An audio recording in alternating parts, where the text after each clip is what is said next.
Anytime, anywhere, always there. We are the MSA Sports Network.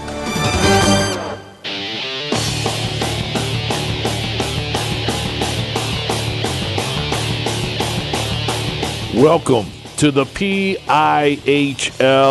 on MSA.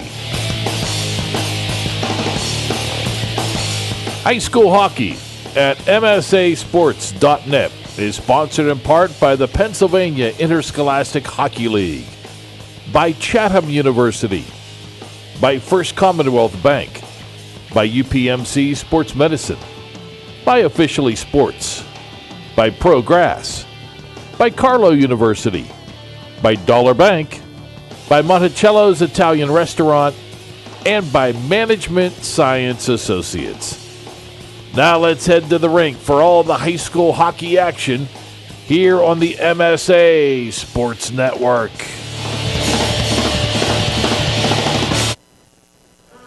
Good afternoon and welcome to 2017 PIHL All-Star action here on the MSA Sports Network. As today from the Alpha Ice Complex in Harmarville, we bring to you the Class AA All-Star game between Team Black and Team Gold. I'm Sean Meyers alongside my broadcast colleague Kevin Zielmanski as the starting lineup's being introduced first for Team Black, subsequently for Team Gold. Kevin, this is a fun day. It is the third of 4 games here. We do the Division II, Single A, this is the AA followed by AAA, and a lot of the brightest stars, the top players, the top scorers, the top goaltenders in PIHL action are showing their skills here today. It's a great day and a very fun day for hockey. It's a big showcase day for the PIHL. It's undergone some evolution during the years. It used to be a February event, and then it started getting stuck against Super Bowl Sunday and whatnot. And they finally seem to find a nice home on this off week where it's All-Star Week with NHL also. And so we're here today to Harmarville to have the 4 All-Star games, and you and I right now are going to do the 2A game as they're introducing the players wearing their home white jerseys right now. And it's a bit different format as you're going to cover here. We're not necessarily doing geography. Yeah, in previous years you would figure, well, you'll have the East versus West Conference. That was the case for a while, but last year they made a change where they kind of split up the conferences and they mixed players in. So you'll see, for instance, a player from Greater Latrobe on Team Black and a player from Greater Latrobe on Team Gold. So you have teammates going against each other. It's a little bit of a wrinkle. It makes it interesting, and hopefully it makes it very competitive as well, Kevin. Well, it kind of resulted from an All-Star committee meeting that we had. I was part of that committee, and we weren't getting the response and the interest from a lot of the players. They were always with amateur teams here and there, and just decided what could we do to make a few changes. The committee was chaired by NA coach Mike Bagnato, and a few things come from that. First was the recommendation of Coach Rick Tingle Peters to get rid of the All-Star jerseys and have the kids wear their regular season school jerseys to kind of give some color to it. And then Mike, along with some other people and myself, they opted to have teammates play against teammates and just kind of spice it up almost with a draft, so to speak, but not like with a captain's or a coach's draft, but just the league trying to separate some of the players and try for a real balance, because sometimes you had one conference that was, much better than the other and the games weren't competitive. So this was an effort to give a little change, much like the NHL did to their 3-on-3 format, just looking for something different to generate a little interest and a little more excitement with the players. And I think last year it went well, and they're back to try it again this year. I think some of the guys like it, even though they're teammates and they play against guys, a lot of them are also teammates from amateur teams. So there's a lot of, let's use the cross-pollination type. These kids are really familiar with each other, and it should make for a competitive game, which is what we're hoping to see here today. And I'm particularly excited that we have the AA game. You'll be sticking around for the AAA game as well coming up after this. Also want to give a shout out to Chris Lackner, who's wearing many hats today. He did some broadcasting. Now he's doing the video portion of this, as we're now going to turn it over to the PA for the national anthem here at the Alpha Ice Complex in Harmarville. It's the 2017 PIHL All-Star Game.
national anthem sets the tone for this afternoon of all-star action here on the MSA Sports Network. Want to remind you that you can both listen and watch these games either live or archived. It's sponsored by the Tribune Review. It's only here on the MSA Sports Network. Once again, Sean Meyers, Kevin Zielmanski, Chris Lackner manning the camera. And to Kevin, to your point earlier when you mentioned giving some color to this event with the jerseys, it's a very unique situation because much like the NHL has done over the years at times, you see players wearing their own jerseys. So, for instance, players on Team Black will be wearing the color jerseys, the red for North Hills, the blue for Hampton, the purple for Plum. And on the other side, Team Gold will be wearing the white jerseys with the individual trim and things of that nature. But makes it a little bit easier on us because we're going to see some multiple numbers on each team, as happens in all-star games. Makes it a little easier to sort it out, and that's a consideration for the fans here as well. They want to know exactly who has the puck at any given time. Right. And that was kind of the suggestion of Coach Tingle, that the people in the stands have a hard time identifying who the players are based on just regular blue or white all-star jerseys without names. So they made that change. It seems to have been well received. And you're right, a lot of these kids have names on the back of their jerseys, which makes it great for us. So we're getting ready to drop the puck here, as it looks like we're going to have Grimaldi, Giacomino, and Kurhovsky for the dark team, with Berner and Rosser on D. And in goal will be Maxine Klauser for Mount Lebanon. Now, there are 3 goalies on each roster, so the goalies will each get 1 period of action. We will have regular intervals, 17-minute periods. We will have a short break between periods 1 and 2, and an extended break to resurface the ice between the second and third periods, as we're just about set. Team Black in the dark jerseys, and on the other side, Team Gold in the white jerseys, as we are underway. It's a 2017 AA All-Star game, and in possession, Team Gold behind the cage, as Team Black retreats back to center. Rosser with the puck right now. And we have our first whistle. Now, in a game like this, Kevin, you see a lot of great defensemen, but it doesn't seem like it's typically a low-scoring game. It's kind of a shootout more times than not when you have this elite level of offensive ability. Plus, maybe the physicality's toned back a little bit in a game like this. Well, the physicality definitely has, and yeah, the offensive output is definitely a possibility, but there's exceptions. I think the game I did last year was very low scoring, so I ended up being like 2-1 or something. So we'll see how it goes here in this 2A game.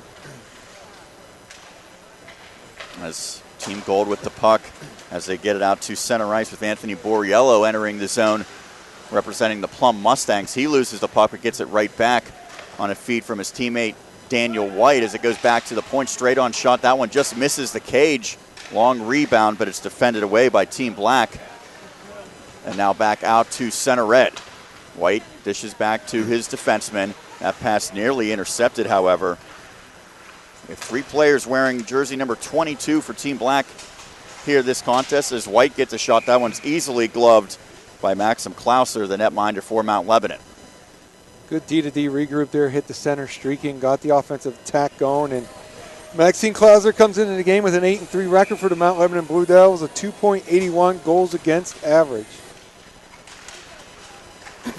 Draw 1 by Team Black. Skating ahead with it, Noah Raimundo representing the Fighting Planets of Mars. Now Team Gold gets it back out to center ice, and now Schmizzy, JT Schmizzy, a very late addition. He had to make a choice. He actually came from Detroit, where he was playing in a tournament this weekend, to be the latest addition to this roster, and he's a good one of the top scorers all season long, representing the Ice Cats of Greater Latrobe. This puck now at center red, skating it back into his own zone. That time was Braden Lang, and now it's intercepted by Wyatt George. Wyatt George enters his zone, has it roll off of his stick, however. Good defense, and now Schmizzy has it as he goes off of the far boards. Could be a 2-on-1 developing. They were looking for Gist, but that pass never made its way through. Now Schmizzy goes back to the right point, back down low to him, where he now receives help from Ryan Gist. Shot from a sharp angle, skips wide of the cage, but it's kept in by Ramsey. Good pressure here applied. But now the puck will come out with it. It is Quinn, and Ryan Quinn of Quaker Valley quickly moves to a teammate who dumps it deep. Giving chase now is Jordan Ramsey, representing Shaler. Outlet pass is tipped through center ice. Mitchell Fuchs now plays it ahead. Now one left behind the cage. That's Sergio Benitez, representing the Plum Mustangs between the pipes. Plum's had a terrific season in Double-A as Hanna enters the zone. His shot attempt is blocked by Schulteis. Now players battling for it. Just about 3 minutes have expired here in this first period as Hanna comes out. Low shot, that one's saved. Nice stop at the pads that time by Klauser. Now trying to clear it is Schulteis for Greater Latrobe, not able to do so. But it goes to one of his teammates on this afternoon, Jason Reinert, who is able to get it out. Yeah, Sean, one of the things, we don't get to see all the teams. So you show up here and you see some different players and you get to see which teams have changed jerseys since the last time you saw them play. This one sent down deep, battle behind the cage. And now the gold team trying to clear the zone. That was Blake Rossi, not able to do so. Intercepted, that one nearly led to a good chance that time for Jared Maxim, but he wasn't able to hang on to the puck. As Berner has it, now plays it across to Rosser, but that pass stolen. Coming up with the steal that time is Blake Rossi, moving up from his defensive position. Now it floats in front, and a great save sliding across by Klauser. That puck trickled through back door, but he was sharp. That's the best scoring chance we've seen with 13:10 remaining in period number 1. Yeah, we saw Martin Durkin from West A was able to push that through to Daniel Tack at Canavan. He kind of avoided the defenseman and just poked it over there on the right side to Christian Gorzak from Hempfield, and Klauser was equal to the challenge. Team Black wins the draw, now entering the zone. Cody Reiser, his drop pass doesn't connect, though, intercepted, and now Team Gold trying to come the other way on the counterattack, but the pass out of the reach of Tack. Retreating back is Rosser for Team Black defensively, but right now that team can't clear the puck. Good job by Team Gold keeping it in, at least momentarily. Now it finally does come out into the neutral zone, where Bo Tomczak will play it over to a teammate. That's Seibert, who enters the zone representing North Hills behind the cage. He gives chase, as does Tack. Neither could come up with it, however. Team Black trying to skate it out and will be able to do so in the form of Matt Berner. Berner tried to fire a shot towards the cage. That one never made it through. It was blocked and goes around the boards on the far side. Berner did not play for his high school team last year. He's back in action this year. He's made a real difference for the Indians on their blue line. And we will get into where everything stands in Double-A as this broadcast continues. Right now, Plum leading the East. On the other side, Moon ahead of the standings in the Western Conference of this classification. There's the puck behind the cage in the offensive zone for Team Gold. Long shot from the left point. That one steered away with the pads by Klauser on the attempt by Jordan Ramsey. You'd have to say Sean, Moon and Plum, different teams at the top of the standings at this point in the year. We haven't seen that in a while for those programs. And it's really a classification where I think you could make an argument that there's at least 6 or 7 teams that could win the championship as it stands right now. I agree, and you might be able to go higher than that, depending on who can catch fire like Canada did last year. Ramsey's shot from the point never made it through, is blocked in front. Teams battling, it comes back to the point again. Another shot, this one deflected high over the cage. That one unleashed by Noah Schultz, the blue liner for Quaker Valley. Now it comes out of the reach of Ramsey and will go back to center ice. Now a poor pass is intercepted as Jared Gerger was able to read that one, but he couldn't control it. His team, however, keeps possession of the puck. Now over to the right circle. Low shot hits the outside of the net by Krakowski. Now he gets it back. Skates to the middle and then leaves off for a teammate. Low shot misses wide by Raymundo, representing the Fighting Planets. A good job defensively to try to take that puck away. And now it does come out for Team Gold. Lang enters his own, tried to feather a backhand pass, but that was broken up deftly by Matthew Simkovic, representing the Warriors of Penn Trafford. Another shot from a sharp angle from the far boards never makes it on the net. Krakowski behind his cage, trying to find a teammate, but an errant pass, and now another sharp angle shot. This time, Class are able to make the save. Rebound opportunity not on the mark, and Gerger able to clear it out. One thing interesting, Kevin, is which team or which players are able to develop that continuity quicker, because a lot of these guys have never played with each other. Yeah, that's usually what tilts these games. You find a combination that catches fire, they develop chemistry very quickly, and they're able to generate enough offensive attack as the line mates at offense. So it'll be interesting to see who develops that chemistry here today. So far, you'd have to say the team wearing the white jerseys, the gold team on the roster, has had the better of the play and more shots. Nate Mickey on the ice right now representing Penn Trafford. He's one of the top scorers in the classification. Now a pass in front, great save on a high shot as Klauser's been sharp in the early going. We're still scoreless with just over 9 minutes remaining in this opening stanza. Now the puck comes the other way. Team Black tried a centering pass. That one doesn't find its way through, however, and Team Gold able to clear it out. Could be numbers here as Mickey trying to skate into the puck, but it's swept away at the last second. Now Nick Hart for Moon entered the zone but could go no further. Neither team really able to establish a whole lot, but you could say that Klauser's been a big factor in the pipes for Team Black representing Mount Lebanon. His coach is here today, Gary Klapkowski, one of the assistants, as the puck goes out of play. And we have not mentioned the coaches yet, Kevin. Vinny Soma, the head coach for Plum, assisted by Gary Klapkowski representing Team Black. Joe Sell from Moon, assisted by Dave Anderson on Team Gold. Used to be the coaches would vote, and then it became, who hasn't had an opportunity to do it. And then this year they just decided that coaches that were coaching the teams that were near the top, the division leader and the second place team. That's how they select I think that's a good way to do it, I believe.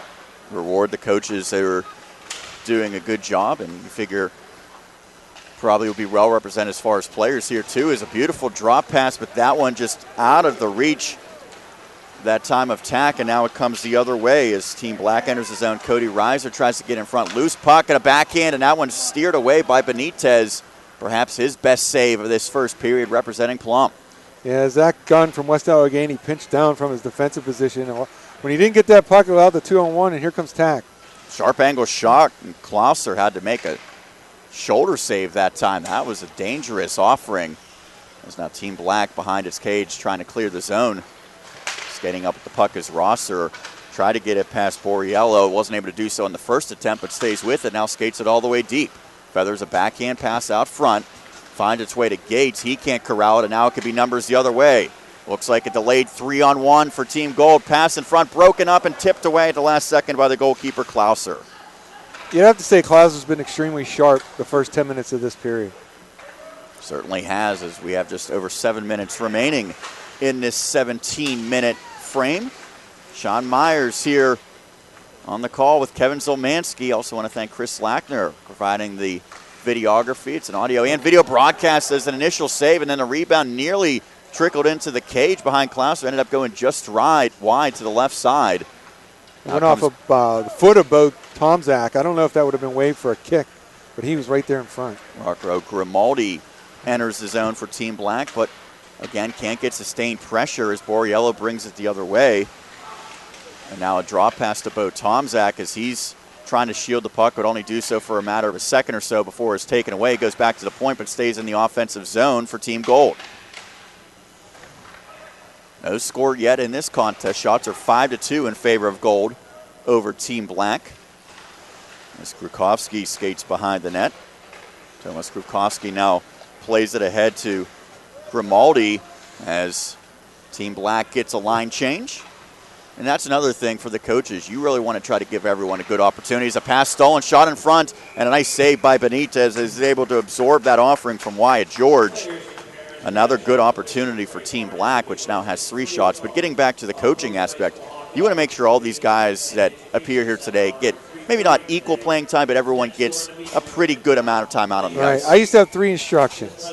First one's obvious, have some fun. Second one, don't take any penalties so that the person on the line behind you has to sit out. I have to put someone down. And 3, don't be greedy and extend your shift too long so that it impacts the line behind you. And that's basically how he would handle it, try to look for some combinations that work. Joey Sell entered the zone for Moon, but he was hit hard against the glass, loses the puck, and now dumping it the other way is Raymundo. This AA classification has been fun all season long. A lot of teams jockeying at the top. We've seen some really nice winning streaks. As now Team Gold enters the zone, slap shot, it trickles behind the goalie, it's loose, and ranging back to cover it up is Maxim Klauser. He lost sight of it, Kevin, but was able to get enough of the initial shot that it just kind of sat behind him until he was able to fall on top of it. Yeah, Braden Lang from Mahoon came down the right wing, got a nice drop pass for Schmizzy, who put a nice low, hard shot, right-handed shot on the net, and Lang was kind of cruising behind the net and didn't stop at the post where he could tap that in when Klauser lost it. He reached back, but the post prevented his stick from getting there. And Klauser found it, kept the game scoreless as we approached 5 minutes remaining in first period. Joey Sell takes a slap shot, but that was deflected and wide of the cage. Now behind the net offensively, Jared Warwick gets it out to a teammate in the form of Hannah, but it's taken right off of his stick. Good defense that time by Mitchell Fuchs, representing Shaler. Now behind his cage, Blake Rossi for Team Gold, representing the Ice Cats of Greater Latrobe. Puck goes out of play. You get a better pace to these games because you mentioned you're very rarely going to see penalties. Talking to Steve Nagler, I believe he said they only had one in the prior game, and that's pretty typical. I think. Usually maybe find one, and the referees will reluctantly call it. And if they call one, they'll be quick to call another one so that they kind of give each side a power play. And it will be a 2-minute power play. They don't do the penalty shots here, although they do have a different overtime rule where they would do 3-on-3 and then potentially go to a shootout. So they're going to make it fun. If it's tied at the end of regulation, we're going to have some interesting scenarios. As Mickey, representing Penn Trafford, enters the zone, his shot's blocked. Good job that time defensively by Jack Schulteis of Greater Latrobe. Now a pass backhanded off the boards as Nick Hart picks it up in stride, tried to leave it off, not able to do so, coming back the other way on the counterattack, Team Gold, but that pass out of the reach of the intended target, Keaton Hanna. It'll go for an ice with 4:11 remaining in period number one. No score here on the MSA Sports Network, and you always look for the top scorers to be playing a game like this. Unfortunately, because of some travel commitments, the top scorer, Nolan Puhala of Plum, not here, but we mentioned JT Schmizzy. He's the second leading scorer with 38 points behind 42 of Puhala. He was a late addition, so it's good to see him here. We also have 36 points for Nathan Mickey, representing Penn Trafford. So the second and third leading scorers at least were able to play in this contest, Kevin. And as you want to reward the best players, you also like to have all of your elite players here today if the travel schedule permits. Sometimes it does, sometimes it doesn't, but we're glad to have all the players here that were able to make the commitment. Pujola number 1, and then Dylan Joyce, his teammate, number 4. So that's a lot of points there. That's 75 points missing from the game, but that's the trade-off. You know, they want to be everywhere. You can't, there's just weekend hockey and there's high school hockey, and it's just hard, so they have to make choices. Shot from the point misses by Seibert. He lined that one up from the left point, now back to the right point. This one redirected in front, but it never made it on the cage. Klauser was prepared, but it was broken up by Rosser in front of him. Now comes the other way as West Allegheny's Zach Gunn has the puck, tries to find a teammate. That one goes through everyone, but the officials wave off the icing. Officials try to keep the play moving as much as possible. Rosser played up the boards, but intercepted by White. A wrist shot misses badly wide right of the cage. Now it comes back to the point, just barely held in. And now they're going to say it wasn't held in. My mistake. That was not the correct call. That puck was still on the blue line. The entire puck has to come over the blue line. And you and I got a pretty good angle on that one. There is still part of it on the blue line. So I'm not sure why he opted to blow that one dead. We're here at the Alpha Ice Complex in Harmarville. A little more than 3 minutes left in this opening period. Surprisingly, no score. As the puck feathered ahead to Borriello. Anthony Borriello, representing Plum, tries to direct a pass through. Doesn't work, but it comes back to the point where Schultz lines up. He misses the cage. We've seen a lot of these offerings from the point just miss the cage, Kevin, as Ramsey keeps it in, particularly from Team Black, from Team Gold, just not able to get those long shots on. It's now a centering pass in front. It's loose, diving, and getting the whistle courtesy of the cover-up is Klauser, the netminder. Hard for me to explain that. I don't know why. Sometimes these kids can't control their curves, but you're in an all-star game. You should be able to locate the net regularly, but you're right. We've seen a lot of shots go wide, and despite that, I think Klauser's made a lot of good saves also. Shots on goal were in favor of Gold, 7-3 at this point, 2:40 remaining first period. Team Black wins the draw, goes along the far boards where Raymundo has it.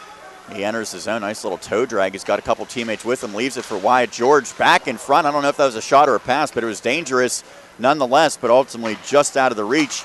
Raymundo couldn't redirect it, and now Gist enters his own. He makes a move, but the puck too far ahead of him, and that goes right into the glove, the awaiting glove of Maxim Klauser, who was able to dive on top of it, get another whistle. I think Wyatt George and Raymundo were given a give and go. They were executing there, and Noah Schultz, the big defenseman from Quaker Valley, was able to kind of tie up the stick of Raymundo, where he wasn't able to tap that one behind the Plum goalie, Sergio Benitez. Raymundo has the puck now, skating out of his defensive zone through the neutral zone. Now he enters the offensive side of the ice, plays it behind the cage, occupied by the aforementioned Benitez. They try to get it down low to Gerger, doesn't get it through to him, but Krufkovsky, representing Bishop Canevin, able to play it deep. Now Raymundo, we've called his name a lot, tries to get it back to the point, kept in nicely by Simkovic, but finally does come back out.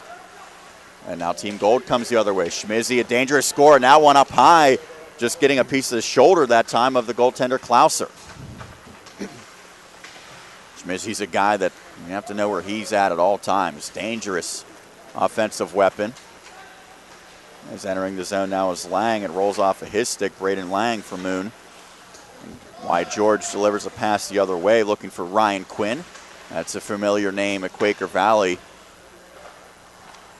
The coach, his son, his older brother, was an excellent player, Connor Quinn, for years. Now Ryan Quinn, the junior, has kind of taken over that role. Connor Quinn, arguably the biggest factor in some championships, is now Mickey has a partial breakaway, comes in but could never get much wood behind it. As it rolls in on the cage, it's covered up as we're in the final minute of this opening stanza. Scenario like that,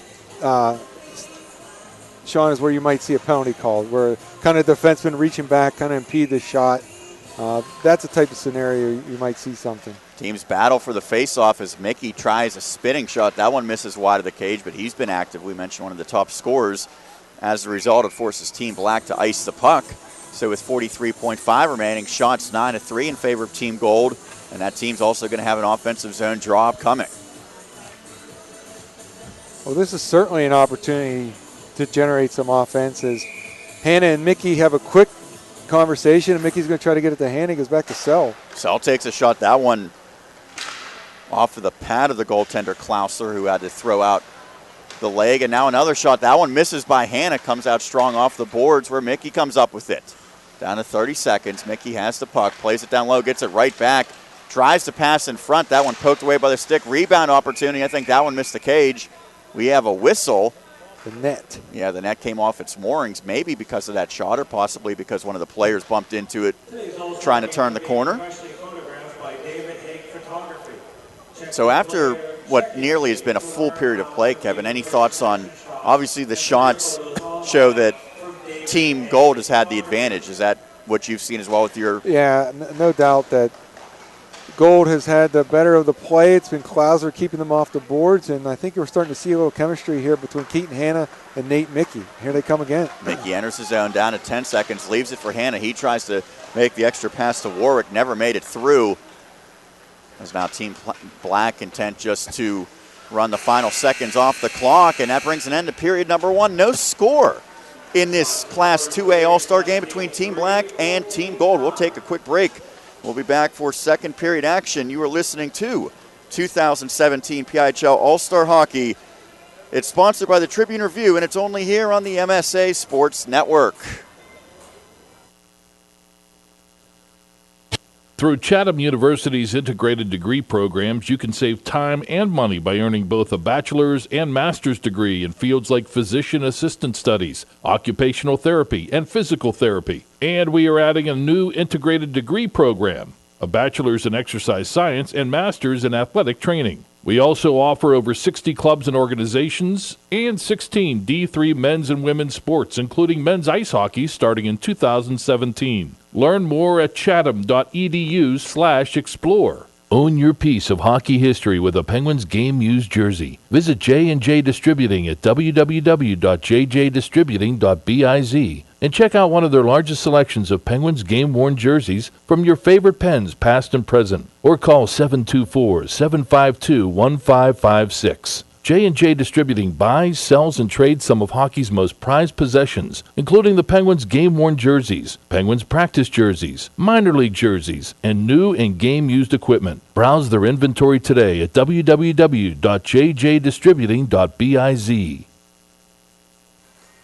We head to period number 2 here at the Alpha Ice Complex in Harmarville. Sean Meyers, Kevin Zielmanski here on the call. It's an audio and video broadcast. You can watch it live. You can watch it archived on MSASports.net and our YouTube page. Chris Lackner manning the camera, doing a great job.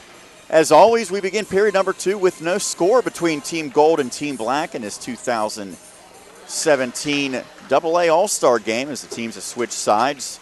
Team Gold now going, as we see it, left to right, wearing the white jerseys. Team Black wearing the dark jerseys, the colorful jerseys, if you will. Shots were 9-3 in the first period in favor of Gold. As Team Gold enters the offensive zone, Gorsak tried a centering pass. That one doesn't find its way through, but he gets it back, plays it off the outside of the cage. And now defensively, Cody Reiser has it for Hampton. The forward plays it behind the cage and now up the far boards. But the puck support not good enough as Tack comes up with the steal. Now it goes back to the point. Comes out in front, shot and a good save as we have new goalkeepers in this second period, and that was Nolan Faree representing Hempfield. Another shot now one just deflected in front. Nolan Faree of the Spartans already being tested. Another shot doesn't make it through as that one was broken up. And now coming the other way, and a shot, that one misses the cage wide. Jared Maxson couldn't find the mark. On the other side, Julian Wostencroft, the netminder representing Moon, playing for Team Gold. Back to the point, low shot, that one directed in front by Gates. I don't think it ever made it through to the goaltender. Turning shot, Wostencroft makes a strong save there, and now it comes back the other way. Could be an odd man opportunity. Just not able to get anything on it, however, with Zach Gunn as he was well defended. So to our right, Nolan Faree, 7-5-1 record, .359 goals against average. And to our left, Julian Wostencroft from Moon, 9-1-0, 2.06 goals against average, and 9 wins, the most in 2A, and that would make sense considering his team is in first place. As the draw won by Team Gold, backhand shot by Borriello. That one steered away by Furry and now able to clear it out. Team Black. And now the Gold team behind its cage trying to get it out.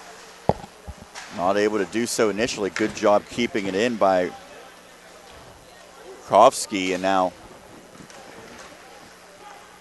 finally does come back out where Daniel White has it. He's well defended, knocked off the puck. Man behind the defense, and Giacomino, as he enters his own, winds a slap shot, but a glove save that time by Wostencroft. Lorenzo Giacomino representing West Allegheny. That time he tried just to wind up. Didn't want to mess around with skating in and making any moves, but the goalie was up for the task. Yeah, it kind of came off his stick a little funny there when he did that. Kind of fluttered, and Wostencroft was able to make that save easily with the glove. Draw one by Team Black. Krakowski along the boards plays it down low where Jared Gerger has it. He tries to leave it behind the cage but misses his intended target. Skating over now is Team White as Jordan Ramsey tries to get it out. It does go back out to center ice. Simkovic plays it forward. Penn Trafford standout. And now Wyatt George. You saw him earlier this season with Mount Lebanon. That's been a very good Blue Devils team, but he can't make a play that time as it's knocked away by Quaker Valley's Noah Schultz. Now a turning shot that time by Simkovic. That one blocked. Good defense shown by Team Gold. Now Gist enters the zone, right into the slot, takes a shot up high. That one steered away by Furry, and it comes back out of the zone. Shots now at least on the board showing 13-3. Team Black enters the other way. Krakowski with a low shot. Wollstonecraft gets a pad on it. Rebound went up high, and then he was able to lunge over and cover it up. That one, you don't want to see your goaltender leave rebounds like that, but he was able to recover before it became dangerous. So right there, you got to see the skills of Thomas Krakowski of the defending 2A champs Bishop Cannon. When he made the defensive play to our right, was able to get the puck and go coast to coast, make a little move right before the tops of the circles and get that low shot on net. Reiner with the shot. That one just misses low as he was in the high slot. Now the team's battling behind the cage. Team Black looking for a bit of a boost here. Gets a turning shot and a goal. It's Quinn with the first tally of this contest. Ryan Quinn for Team Black. His team has been outplayed, but now they have the 1-0 lead with 13:23 left in period number 2. Yeah, it's kind of hard to really describe what happened there. They just kind of come up with a play out of the left wing corner there, and it got back to Quinn, and he was sort of between the dot and the circle and was able to shoot through the screen and place that shot very nicely over the glove of Julian Wollstonecraft there and give the Black a 1-0 lead. And started with an offensive zone draw, of course, as now Team Black looking to add to it. Pass doesn't get it through, however. They're trying to get it to Quinn once again. Now Reinert has it. So Nick Hart of Moon gets the helper. And now Mickey comes the other way, but it goes behind the cage, so he'll settle it down, try feathering a pass in front. That one doesn't work. So Quinn from Hart, the first tally. And now Hart, with a little bit of a burst of speed, comes down the left wall. Low shot is steered away by Wollstonecraft with the pads. Another shot, this one deflected out of play. As now we're seeing a bit of a surge. That was Cody Reiser representing Hampton. Team Black starting to find that rhythm finally, Kevin. Yeah, they've been on their heels a little bit, or they just, haven't been able to get the shots that Gold has generated. 13-6 shots on goal. And Klauser did a great job in the first period keeping the Gold team off the board, and that time you saw a little play there between Hart and Quinn, and a good shot by Ryan Quinn. Give them to get the first goal of the game and 1-0 lead.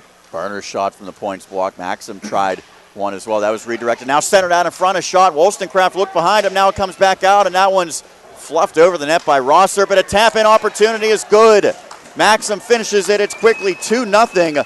Jared Maxson from Moon has given his team a 2-goal edge just 58 seconds after Quinn's tally.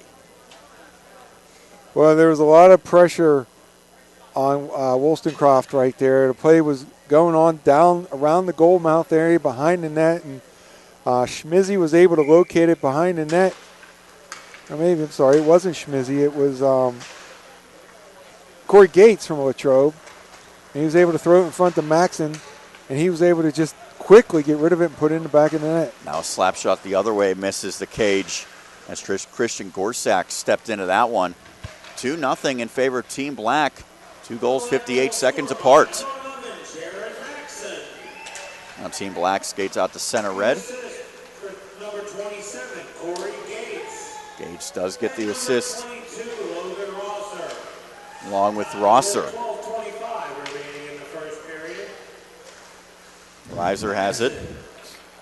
Now it goes behind the cage. Team Black up by 2, looking to make it more, but the pass doesn't connect, and now Gorsak comes the other way, skates down the right side, takes a sharp angle shot, and that one's gloved. Would have been going wide of the cage, but his high school teammate that time, Nolan Faree, comes up with the stoppage in play as he hangs on with 11:34 remaining. Period number 2, it is 2-0 in favor of Team Black. Yeah, Faree May had the book on him right there as he's skating down that right wing. He had an idea of what you might see in that shot. Schultz tried a shot off the draw, never made its way through. That's Team Black now able to get it out. Krakowski has it. He'll enter the zone 1-on-3. Now skates around the circle, goes to the backhand, tries to spin behind the cage, but he has it knocked out of his possession. Borriello has it ahead, trying to find White. Can't do so. Good defensive play that time by Giacomino. Now a backhand pass. That one's going to be gloved into the neutral zone. Back for Shaler's Jordan Ramsey defensively. Tried to find Borriello, could not do so. Borriello representing Plum. Gets the pass ahead to Daniel White of Hampton. Goes behind the cage. Pass out in front. It ends up on the stick that time of Tomczak, but he couldn't get much behind it. Hit off the side of the net. Now back to the point for Schultz. Quaker Valley players turning up the pressure for Team Gold, but that shot is saved as we hear a buzzer. I don't know if that indicates anything. Maybe the officials just trying to get their attention to come over for some reason. Free was in good position over there. He was out. Nolan Free was out on the top of his crease to stop that point shot by Nolan Schultz. So whatever the issue was, looks like they have it maybe squared away now as Team Black. My guess is that they told Maxine Klauser to put the cage down over his face. He kind of had it tilted up. The goalie whose day is done for all intents and purposes, they want to still make sure he's safe there. It was tilted up on the bench. His face was exposed, and the league rep said, hey, tell that kid not to do that. Pass in front doesn't connect for Team Gold, is now coming back the other way is Gerger for Team Black. His team up 2-0 in the second period. Goals coming from Ryan Quinn and Jared Maxson. Now Lang the other way.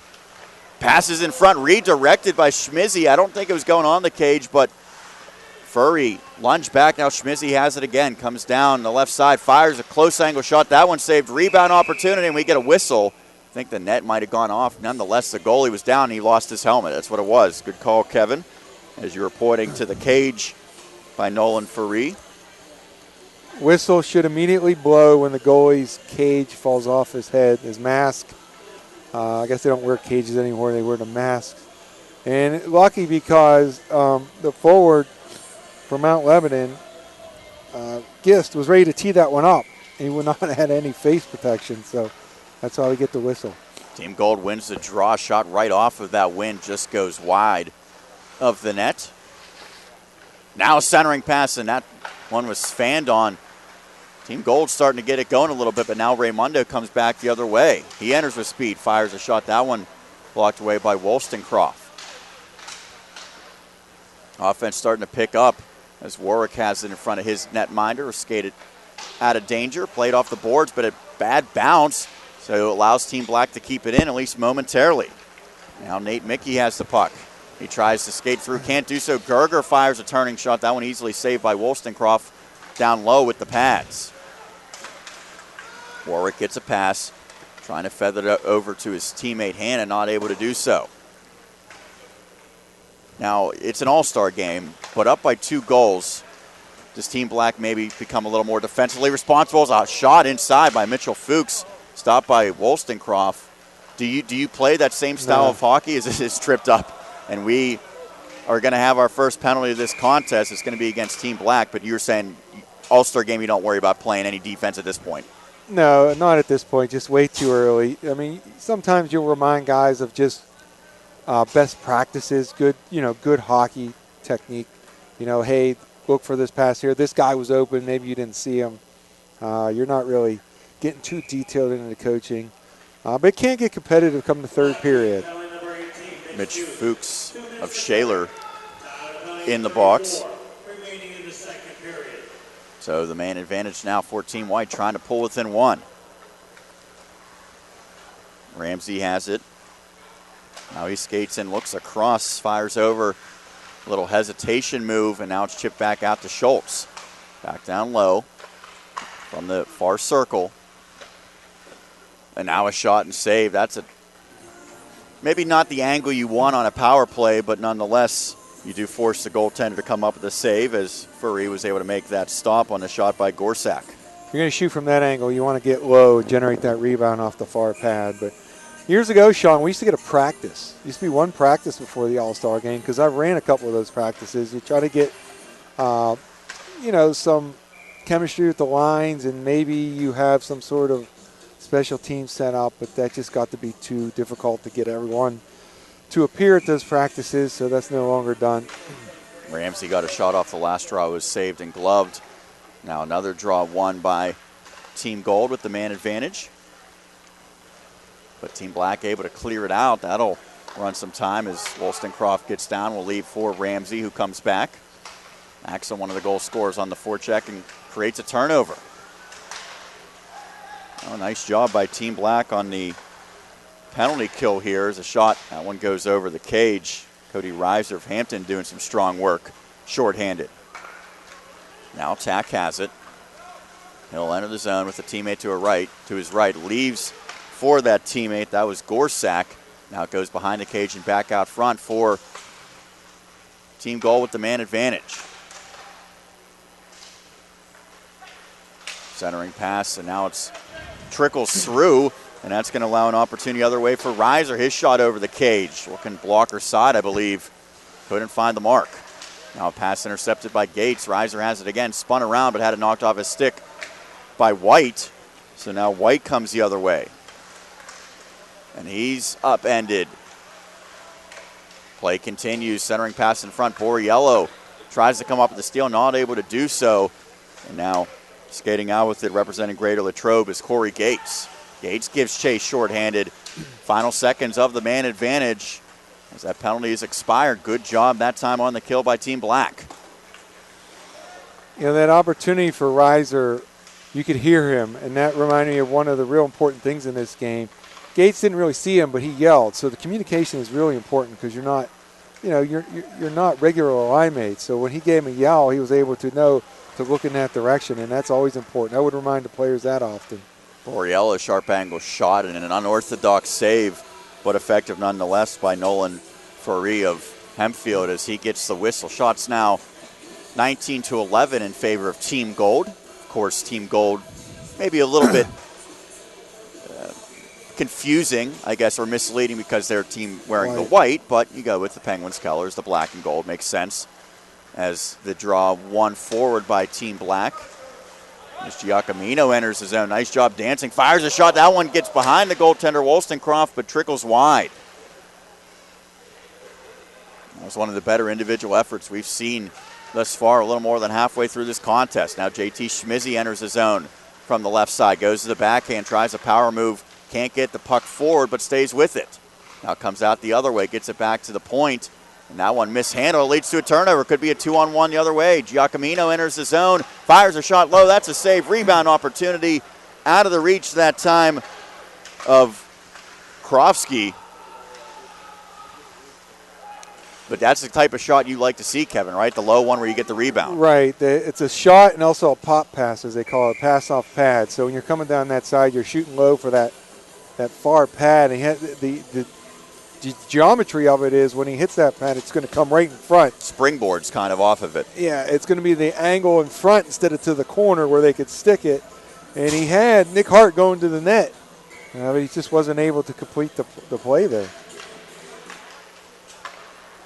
Now Burner with the shot. That one stopped and then subsequently covered by the goalkeeper Wollstonecroft, who's been busy in this second period as Team Black already has 2 goals, trying to add a third one.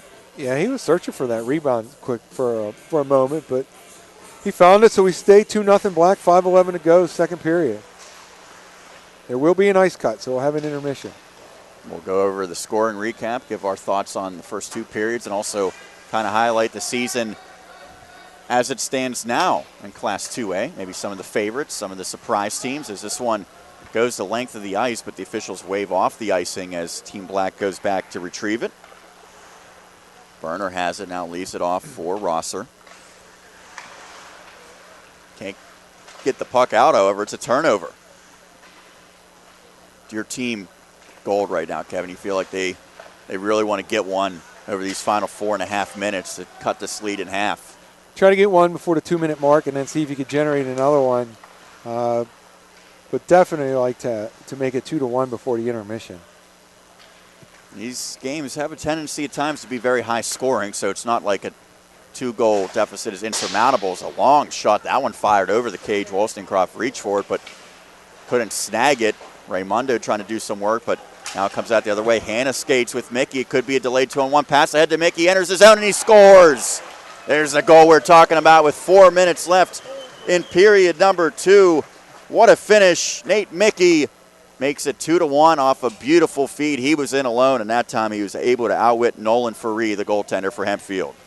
And Sean, it's also, earlier in the first period we referenced the chemistry that seemed to be developing between Hickey and Keaton, and we saw it right there. Nate Mickey was going down that left wing. He had a step on that defenseman, and Keaton Hanna, some nice touch on that sauce right there, and was able to lay it flat where Mickey could reach it. He made no mistake. He buried it up over the stick side. So first goal of the game, 4 minutes to go, second period for the Gold side. Now Hart comes back the other way, trying to get momentum back for his squad, the black team, but it's taken away. Pass ahead to Tack as he enters the zone on the left side. Fires a pass in front, right onto the tape of his teammate, but not able to get a shot that time was Gorsak. Comes back to the point, never makes it through on the shot attempt, however. Blake Rossi spins into Gorsak, where he turns, looking for a teammate. Gets it back to Rossi. That shot out of play. Deflected.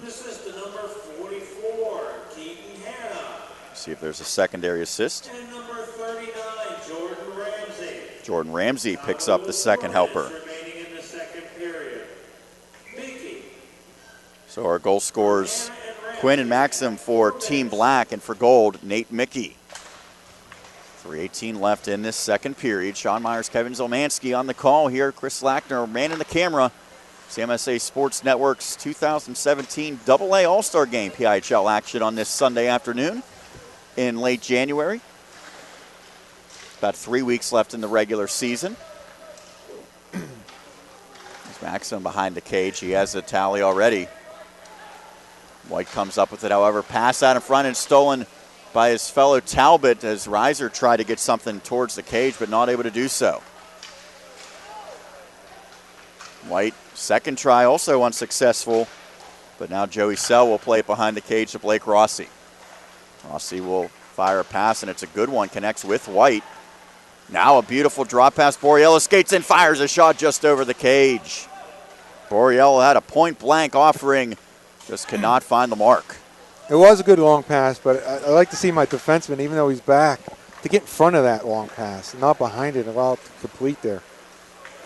Now White with Borriello and Tomzak. They enter the zone. White feathers a shot. That time he took a little bit off, maybe a changeup, and Faree was able to make the stop with 2:08 remaining in this second period. It's now 2-1 in favor of Team Black.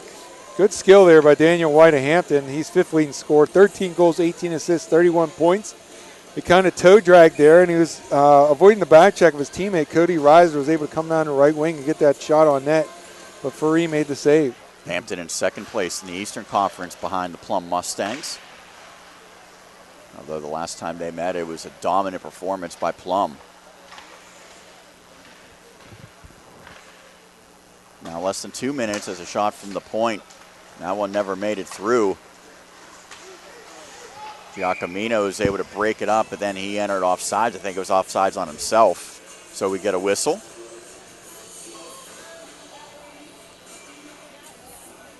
Team Black wearing the colorful jerseys here this afternoon. Team Gold wearing the white jerseys. Schmizzy fires a backhand pass ahead. JT Schmizzy was one of the guests that we've had this season on the PIHL Power Play Show, which airs every Wednesday night, 8 o'clock. Yeah, I think you and I did the show that week when he was on, and you'll be back on Wednesday. I will, as this one comes right out in front, but a shot never made it through. That one broke it up at the last second. Grimaldi had a good look at it. Now Lang drops off, and he gets it right back, but that time it handcuffed him. Couldn't come up with it. Team Gold starting to surge with just over a minute left, and now Team Black comes up with the puck, tries to clear the zone and able to do so, and it could be a developing 2-on-1. Low shot, and that one easily saved. Looks like a missed opportunity there, Kevin. Yeah, Giacomino went to the net, but he should have opened up his hips and kind of received that across there. Give the target to Nick Hart on the 2-on-1. Mickey skates behind the cage, feathers a pass out in front, nearly a one-time opportunity. Now it's redirected by Lang, but able to come up with the save was Faree. There's another surge being made here by Team Gold as Mickey has it now. It goes back to the point. That shot low and never made it through. As it's now tipped out to center red, it's going to be a high stick. As it's touched by Team Gold, that'll be deep. We see Keaton Hanna and Noah Raimundo joking around as teammates with a little stick work and pushing. And now they're laughing about it. We've had one penalty thus far, did not prove costly against Team Black. Draw in the offensive zone for Black. And Raimundo has it.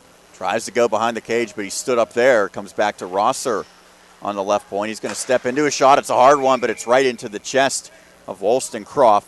And that's more about positioning than any reaction. If you're in the right spot, hits you in the chest, well, you've done your job before the puck was even released. Rosser, he's in competition for the biggest kid on the ice there. The big defenseman wearing 22 in black for Moon on Team Black. Went back to Rosser off the draw, played it down low. Down to the final 5 seconds, Mickey has it. Probably not enough time to get a shot off as the second period has come to an end. We will take a break as we're going to head to the intermission after the first 34 minutes of action. It is 2-1 in favor of Team Black over Team Gold. It's the 2017 PIHL Class AA All-Star Game. It's sponsored by the Tribune Review, and it's here only on the MSA Sports Network. Right now, when you refer a friend to open a new personal or business checking account at First Commonwealth Bank, you can earn a generous cash reward. It doesn't even have to be a friend. Could be a relative. Could be a Bruins fan. Could be that guy over there with the weird hair thing going on. It doesn't matter. Refer anyone to open an account and it will really pay off for you. They'll even get a cash reward themselves, no matter who they root for. First Commonwealth Bank, member FDIC. Learn more at a local branch or visit fcbanking.com. Once again, the site to go to for PIHL high school hockey is the MSA Sports Network. Not only can you listen to audio broadcasts online at msasports.net, but once again this year, MSA Sports will video stream 25 live and archived high school hockey games during the regular season, powered by the PIHL, Tribune Review, and Chatham University.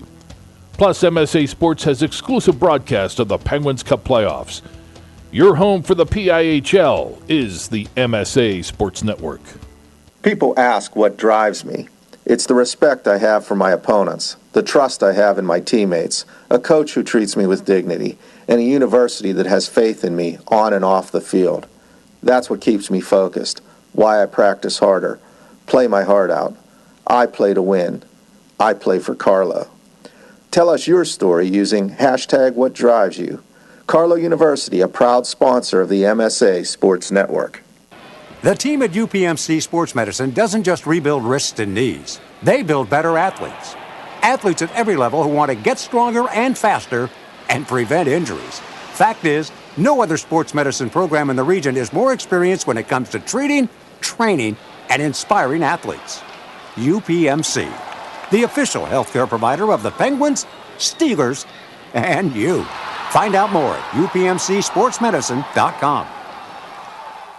Hit the ice at Mount Lebanon Ice Center, offering the most comprehensive instructional programs in the area, including hockey, figure skating, and learn to skate classes for all ages and ability levels. Classes start soon along with senior and developmental hockey leagues. Mount Lebanon Ice Center also hosts Friday night teen skates and Friday after school skates for younger children.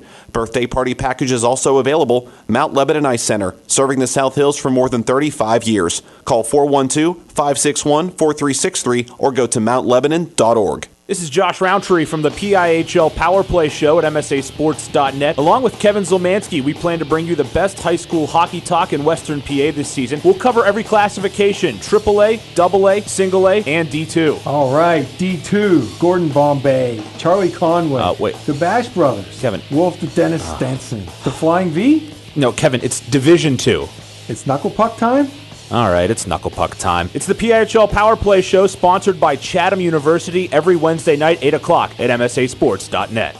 Be sure to follow the MSA Sports Network on social media this season for the most up-to-date scores, pictures, videos, breaking news, and links to our articles. You can find the MSA Sports Network on Twitter and Instagram under the handle MSA Sports and at facebook.com/MSA Sports. The MSA Sports Network is also on YouTube under the handle MSA Sports WPIHL, where you can watch hundreds of interviews with local student athletes, full games, highlights, and more. Whether it's Twitter, Facebook, Instagram, YouTube, or our websites, MSA Sports is the place to go for high school sports in Western Pennsylvania. When looking to replace your athletic field, choose ProGrass, first in turf. ProGrass has installed over 500 fields in the U.S. Getting the best artificial turf for your field depends on both the product and the partner you choose. That's why architects, athletic directors, and players choose the ProGrass Performance System. ProGrass maintains an active presence in the synthetic turf industry as members of the Sports Turf Management Association and the American Sports Builder Association, and is proud to be recognized as the FIFA preferred manufacturer. Call ProGrass today, 866-270-6003, or visit them on the web at www.progressturf.com. ProGrass, first in turf. The 2017 All-Star Game in Class AA is at intermission between periods number 2 and number 3. I'm Sean Meyers alongside Kevin Zielmanski and Chris Lackner manning the camera here at the Alpha Ice Complex in Harmarville. And after the first 34 minutes of action, it is a 2-1 lead for Team Black over Team Gold. We'll now take a look at the Mount Lebanon Ice Arena scoring summary. And after the first period, there was no scoring whatsoever. Both goalies did a tremendous job. Sergio Benitez between the pipes for Team Gold, although he had to make only 3 saves. On the other side for Team Black, Maxime Klauser of Mount Lebanon did a tremendous job making 9 stops. But the goals started to come in period number 2, the first 2 coming for Team Black. The first courtesy of Ryan Quinn, 13:23 remaining in the stanza from Nick Hart. That made it 1-0. Just 58 seconds later, Jared Maxson from Corey Gates and Logan Rosser made it 2-0 in favor of Team Black with 12:25 left in the stanza. And then with exactly 4 minutes remaining, Nate Mickey, representing Penn Trafford, one of the top scorers in the classification this year, got Team Gold on the board. Keaton Hanna and Jordan Ramsey on the helpers.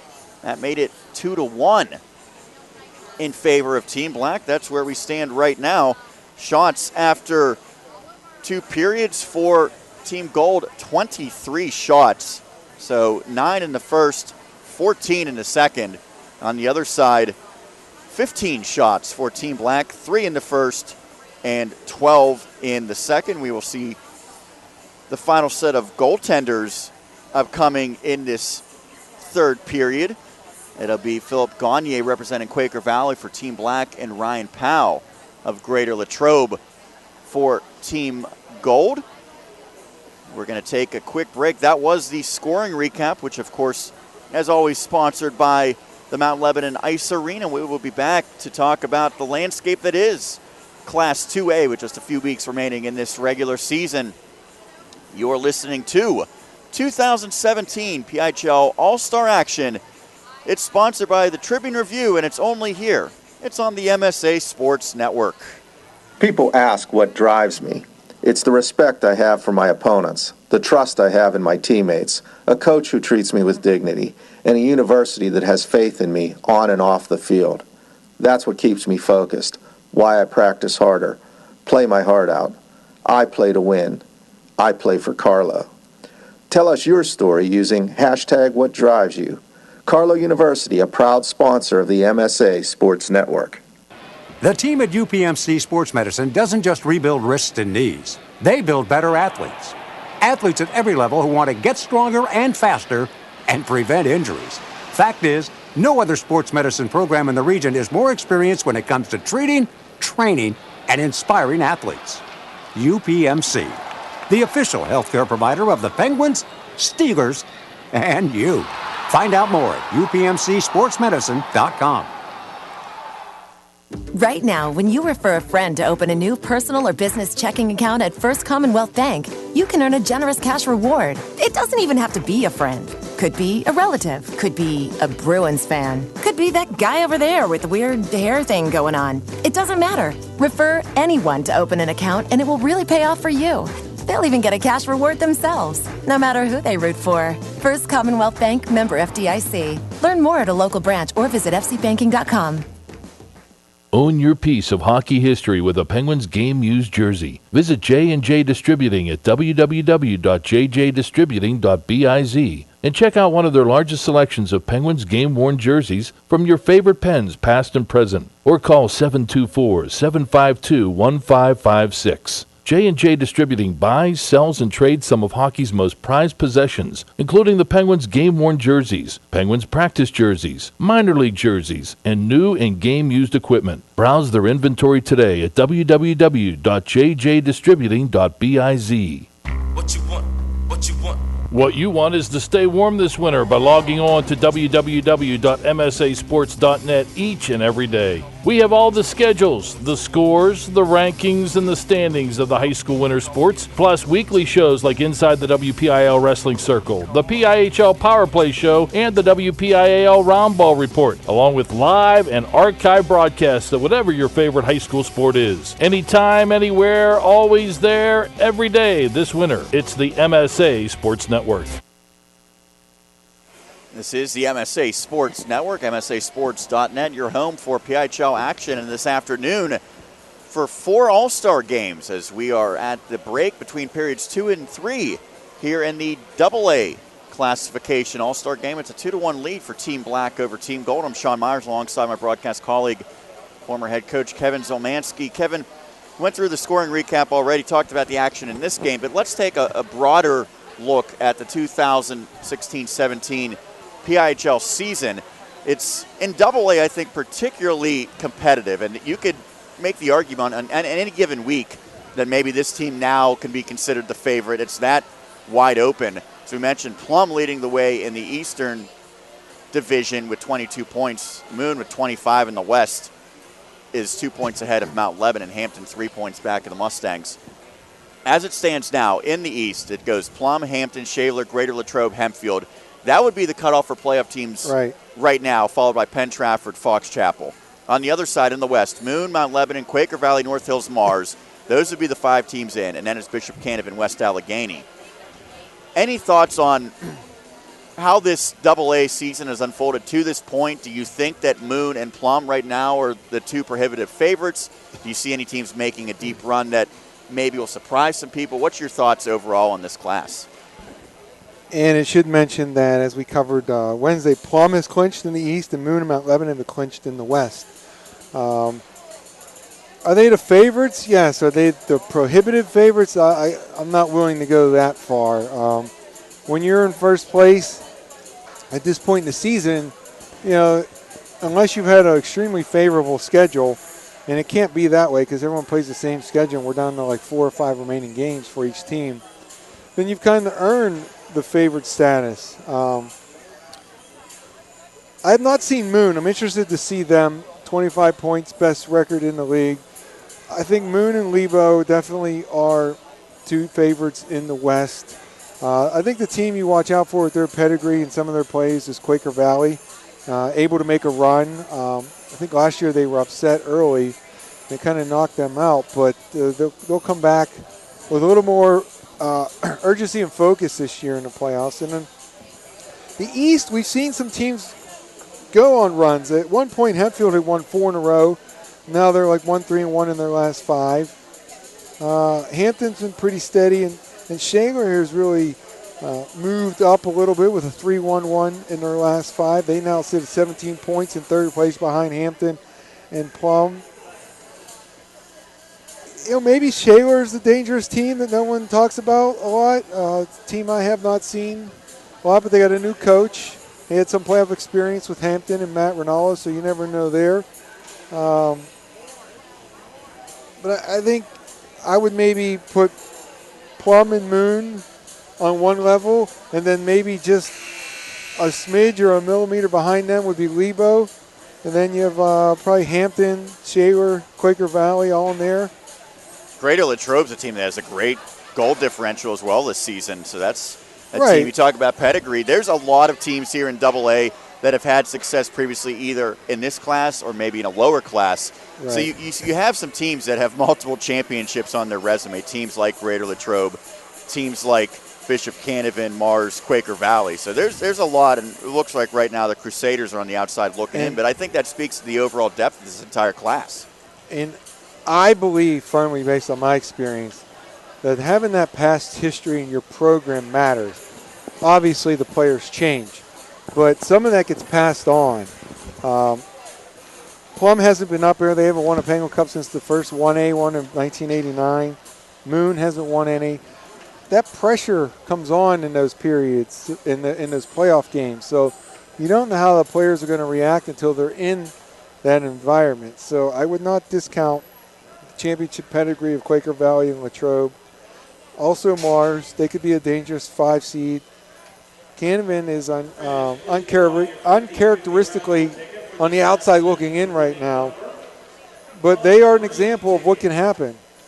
I don't know if they were the best team in 2A last year when we were having this discussion at the All-Star break. I did the 2A game last year, and they caught fire. You know, they started playing well. You start getting on a roll, and some things fell their way in terms of other teams that were ahead of them losing, and they were able to win the game in front of them all the way to the state final where they lost to was it Central Bucks South, I think it was, yeah. So you never know. That's why it makes it interesting, and people should continue to tune in to our network for games and our discussion on Wednesday nights. Right, yeah. We not just have a busy slate of games every week, which especially in January and February, we're doing a heck of a lot of broadcasts there. Many audio, some video as well. But remember, every Tuesday it's the PIHL Notebook, and then the next day it's the PIHL Power Play Show. That airs at 8 o'clock on Wednesday night. Some combination of me, you, Josh Roundtree, maybe mix in a special guest host every now and then. We have typically 2 or 3 guests. We try to get a coach and a player every week, and I think thus far it's been great this season with the people we've had on. A lot of great insight, a lot of fun. Yeah, we've talked to a lot of people that were really engaging in their interviews, and very few of them had the short answers where they make us work hard. So it's been some good discussion, and hopefully that'll continue through the end of the season. Come March, state championships in March. Going to be, you and I won't have to travel this year. They're going to be local at the RMU Sports Center. So we'll look forward to that. As period number 3 just about set to get underway, Team Gold will be going right to left as you see it if you're watching at home. Team Black with the 2-1 lead going left to right as Kravkovsky for Team Black has the puck now. Mitchell Fuchs plays it ahead but can do no further than the red line as now it enters the defensive zone for Team Gold as a feathered pass across D to D and now back behind the cage. And finally comes back out to center ice where it's tipped in. Gorsak with a backhand shot. That one steered away by the new goalkeeper for Team Black. That's Philip Gagne. Tack has it now, skates in. Drops it back to Schultz. Schultz from the right point. That one redirected and into the glove. Good reactionary save by Gagne to adjust to that change in direction as he's tested early. As a goalkeeper, I think you want to get a shot probably in the first couple of minutes at least to work your way into this game. He came out at intermission while his teammate, after the intermission, while his teammates were talking, he was working hard to get to limber and get loose down there. He has a 5-2 record, 2.57 goals against average. And to our right is Ryan Powell, Greater Latrobe. His record 3-6-1, 3.87 goals against average. Team Gold with potentially a 3-on-2 low shot. Misses wide to the right, comes out the other way. And now it's back out of the zone as Tomczak will retreat back. One thing I just noticed that this game, as you mentioned, it's about having a good time, and it's interesting scenarios when you get players and coaches kind of split up. Saw head coach Vinny Soma's done a great job for Plum, kind of just pounding the glass, talking to his goalie Benitez on the other side, saying, good job, kid. Has a shot, pad save, a rebound opportunity, just missed. That was both Tomczak for Quaker Valley. They got both those offerings, and the second one looked like it was going to be a surefire goal. He had the yawning open net, but again, it's those curves on the backhand. That's kind of why Sidney likes the flat curve, and he just kind of chipped it up, too high. Couldn't handle that backhand and missed a golden opportunity to make it 2-2. As a result, it remains Team Black in the lead, but another big save in front by Gagne as this white team's buzzing, and that time firing the shot in for Team Gold. That was Warwick. Lang, the other number 8. That was Braden Lang representing Moon.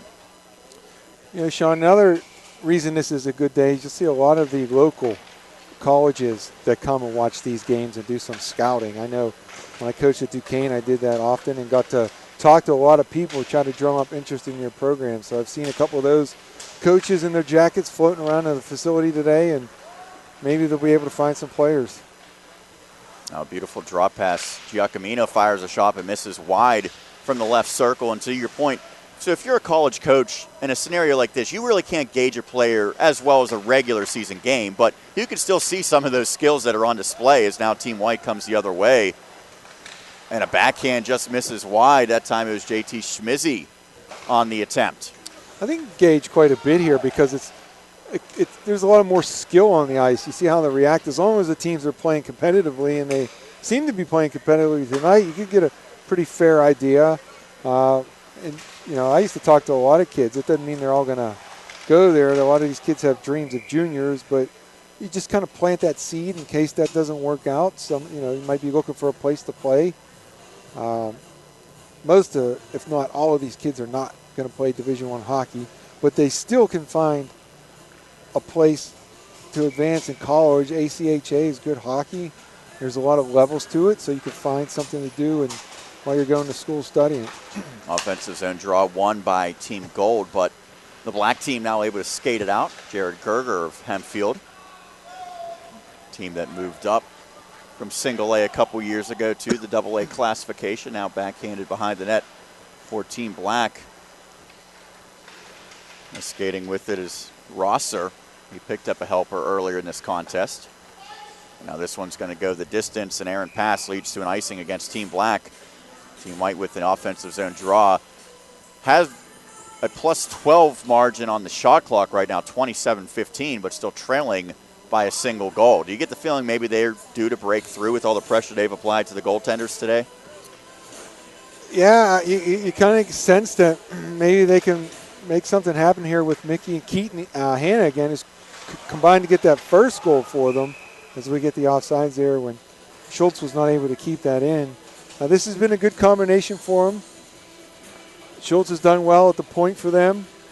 You have they just made the change, so they're going to come with the line that started Durkin, Tack, and Christian Gorzak. So just as I was pumping the tires of the other line, they pull them off. Now Gerger enters the zone, but he loses the puck to his Hempfield teammate. Gorzak skates through center red, will enter the zone. Fires a shot. That's a nice save by Gagne. A lot behind that. Now comes back to the point. That a floating shot and hits the outside of the net. Still in possession. Team Gold centered in front. Gagne might have got a piece of it. Now it's popped out. It'll come out to the blue line and now back out to the neutral zone. Team White continuing to apply. Team Gold wearing the white continuing to apply pressure. Now Gorzak's backhand pass doesn't make its way through. It's broken up. Coming the other way is Matthew Berner. North Hills fires a shot. That one easily gloved by Ryan Powell. And Powell will hang on for the whistle. 12:47 remaining. Period number 3. It remains 2-1 in favor of Team Black over Team Gold. So Gagne had to make a nice save there because Daniel Tack made a nifty little play below the goal line where he spun to his backhand towards the boards, towards the goal, centered a pass for a quick shot, and Gagne was in great position to make that save, or we would have had a 2-2 game. Now Team Gold gets it out of the zone, enters the offensive zone with Borriello. He fires a shot again into the glove of Gagne. Once again, an opportunity to maybe get that shot a little bit lower. All these guys like to pick the corner, but it's going to be hard to beat these goalies from so far out. He was past the ladies' tees there, and so you got to get the puck in front of the net and generate some rebounds for your line mates. Sell on the backhand from the blue line, tries to get it down low. It finds its way through to White. He delivers a pass. Now Borriello has it in front, but he had a sharp angle shot, and Gagne able to meet that test. Now another one by Borriello. He's all over the puck. Can't get the backhand through, but he'll try it again. Right inside the blue line, now finds White back door. White looked like maybe he was trying to get it on the cage, but it's steered wide. Now Tomzak doing some work, and finally Team Black able to get to the puck, not able to clear it because Sell holds it in. Some good pressure applied here. Offensive zone time for Team Gold. Borriello again giving chase. Puts a little hit on behind the net. That allows his teammate Tomczak to come up with the steal. Tomczak behind the cage. Now it's Daniel White who has it. Finally, Team Black able to get it, try to clear it out. Sell keeps it in once again. He's doing a great job, and now finally goes behind him. It's going to lead to a 2-on-1 the other way. Quinn delivers a pass across. Low shot. That one saved. That was Nick Hart who got that one on the cage, but Ryan Powell was able to read it. Maybe needed to release that puck a little quicker, did Hart. Well, Quinn made the good decision to get it over the Hart soon because the defenseman was shaded on his side. Gave Hart the puck early as a left shot on the left side because it's not a great angle. Give him enough time to survey Powell goal. Powell's a good tall goalie, so he's able to cover enough net to make that save. Now Team White could have a 2-on-1. Sells open behind the defense. Skates in and gets the equalizer. What a finish by the defenseman Joey Sell representing Moon. We could see that one developing, Kevin, as he goes low. I think he went 5-hole that time as he was able to outwit Philip Gagne, and we are even with 10:56 remaining in regulation. Yeah, you just kind of looked up and you saw the fact that the defenseman, Joey Sell, had made his way down the left wing. And I have to admit, it was a beautiful little backhand pass, but I didn't really catch who that was. We'll get the announcement here soon. Gave him enough time to walk in, open up. Gagne deposited along the ice, 5-hole, game tied at 2. So we said it might just be a matter of time for Team Gold to get the equalizer. That's exactly what it did. 32-17 in favor of Team Gold on the shot clock, as well as now the puck goes into the opposite end behind the cage occupied by Ryan Powell of the Ice Cats. Team's battling, now comes out front. Daniel White delivered that pass. Rossi also gets the helper. Now Team Gold trying to take the lead for the first time. Zach Gunn's backhand goes wide of the cage. So Sell the equalizer from White and Rossi. Just under 11 minutes remaining when he got that goal. And now Lang comes in, tries to pass it to himself off of glass. A little creativity, but it doesn't work for him. Now right off the side of the cage, and it came out front. Schulteis was right there, or else that could have been dangerous. Skating into the offensive zone, Cody Reiser as he goes behind the net. Turning shot. Powell comes up with a stop. Now Reiner from the blue line. That one misses wide on the far side. Poked out, but it's still kept in.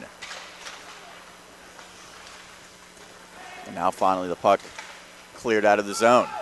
Schmizzy the other way. JT's pass is broken up, however, and it'll go back into Gold territory.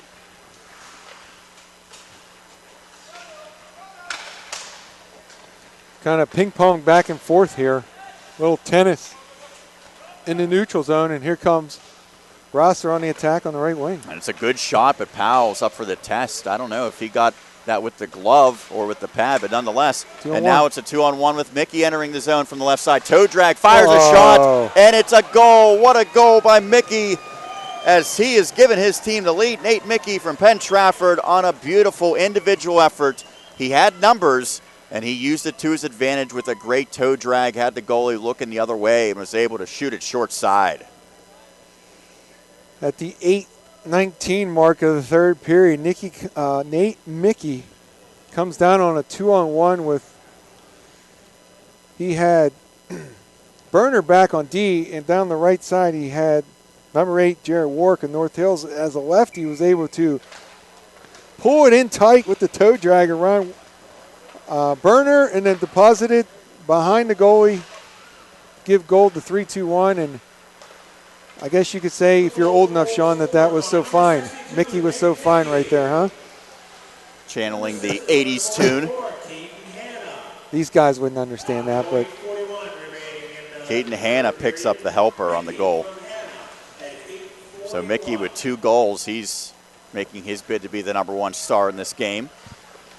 Team Black not out of it yet, though, as a spinning shot by Rosser didn't make it through.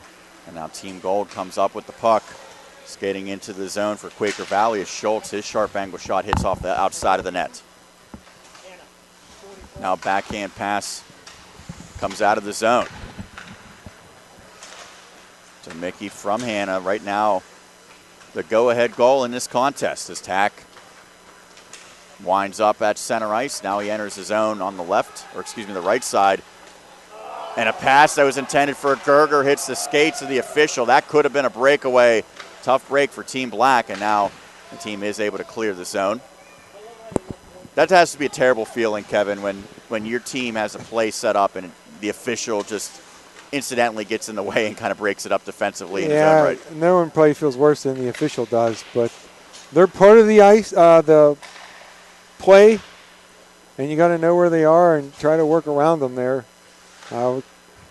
Can't hide out there, so that's just part of it, and you got to move on. Yeah, you get a little frustrated when you're in tight here. It's less than 7 to go in the game, but here they come on the attack here. Team Gold enters the zone. Now centering pass out in front. Doesn't connect. It's 3-2, courtesy of 2 third-period goals, making a bid for another one that time. Team Gold and Gorsak, but a nice save between the pipes by Gagne. Now Krakowski has it, using his body to try to shield off White, but another player comes, centering pass, and it's another goal. It's Blake Rossi. Greater Latrobe Zone has given Gold a 4-2 edge. 3 goals in this period, 4 in a row, dating back to the second period, and this is really an impressive performance in this third period by Team Gold, Kevin. Yeah, they've really turned it on in the third period, and that was just a nice play. Earlier we saw Tack from Canterman make a nice pass from behind the net. He did it once again right there. He was behind the goal line, behind the net. Gagne was tracking him back here. He centered it in the high slot, no forward coverage, and it was just an easy shot and conversion there for Team Gold. They have a 2-goal lead, and they're on the attack again. This time it's White. He has the puck knocked off of his stick, and now Quinn on the counterattack. He goes 1-on-3, and he can't outwit Tomzak. I'm going to turn around. It was 2-0 Black. It's now 4-2 Gold. Attack gets the helper. And Daniel White once again. Tomzak's turning shot deflected out of play. So we saw some really good goaltending early in this game that allowed Team Black to stay even and then ultimately take the lead. I don't think you can put these on Gagne, but he hasn't been able to come up with the miraculous saves that we saw from some of the Black goaltenders earlier in this game. Yeah, Maxime Clauser, my 11, had really kept Team Black in the game in the first period, where Gold was definitely controlling the play and generating more shots. He kept them off the board in the first period, and then slowly, just as the game has progressed, Gold has kind of taken it over. Even though Black had a couple goals and they had the lead, they never really had the better of the play. And finally, in this third period, Gold has converted on some of their chances with some nifty passing and some good shots. Ryan Powell makes a save for Team Gold. He hasn't been heavily tested that time on the shot. It was Reiser. And now JT Schmizzy comes the other way, flips it to himself. Backhand pass. That one tipped away by Reiser. Team Gold still in possession. Smizzy looked like he was trying to connect with Lang in front. Never was able to get it through, but he's all over the puck. JT Smizzy, one of the top scorers this season. Now a pass hits off of the pads and goes wide. And now Hampton's Reiser is able to pick it up. Could be 3-on-2 for Team Black coming the other way. He continues with the puck, but kind of whiffed on the shot. Trying to go 5-hole, and Powell is able to corral it for the stoppage. Yeah, this is kind of where the competitiveness kind of kicked in for me. If it would have been 3-2 or something. If I'm on Team Black, I'm trying to figure out something to cut this deficit to 4-3, where you have an opportunity maybe with the goalie pull to tie it up, and then maybe we'll see some overtime 3-on-3. Team Black wins the draw, but Team Gold quickly takes away. Now Mickey comes in looking for the hat trick, and he has it. What a rifle shot with the slap shot from the high slot. And he goes over the glove of the goaltender Gagne. Nate Mickey has been unstoppable here. He's given his team the 5-2 edge with 4:43 remaining in regulation. And Sean, you and I sort of identified in the first period that Mickey and Hannah from Mars or developing a little bit of chemistry, and that can make the difference in the game sometimes. And there, once again, Mickey completes the hat trick, and Keaton Hanna completes the playmaker. He assisted on all 3 goals of Nate Mickey. That one coming at the 12-17 mark here of the third period. It's now 5-2 for Gold. As Rosser skated out. Well, one thing that's great about this day is they fill out the assists on the goal from Mickey. No surprise, Keaton Hanna, the primary helper, and the only assist. One of the great things about a showcase like this is Nate Mickey probably hasn't gotten a lot of publicity this season because Penn Trafford's near the bottom of the standings. Even though he's one of the top scorers, you just don't talk about him as much as you would talk about a PIHL or a JT Schmizzy. But he's showing that he might be as good as any player in the entire classification with this performance today. Third in the league in scoring, 23 goals, 13 assists, 36 points. And he's shown you all the skills, Sean. I mean, the last one, it was the hands with the toe drag around the defenseman. And this time it was the burst to get past the defenseman, a nice little area pass from Keaton Hanna. And then instead of walking in on the breakaway, he wanted to display the shot with the accuracy and the velocity to beat Gagne over the glove there. So he's put them all the skills on display here in this game. Another shot partially broken up, trickles in on the cage for Gagne. We'll get the stop. What's your thoughts on you have a partial breakaway, just come in and rip a slap shot? Well, it's great if it goes in the net. If he misses it and it goes around the rim and comes out, as a coach, you're going to want to know what were you thinking. But I'm thinking he's saying this is an all-star game. I just want to tee one up here. Raimondo tries to enter the zone for Mars, not able to do so. Borriello for the Mustangs pokes it ahead to Daniel White. It's another odd man break, 3-on-2, just out of the reach of Borriello.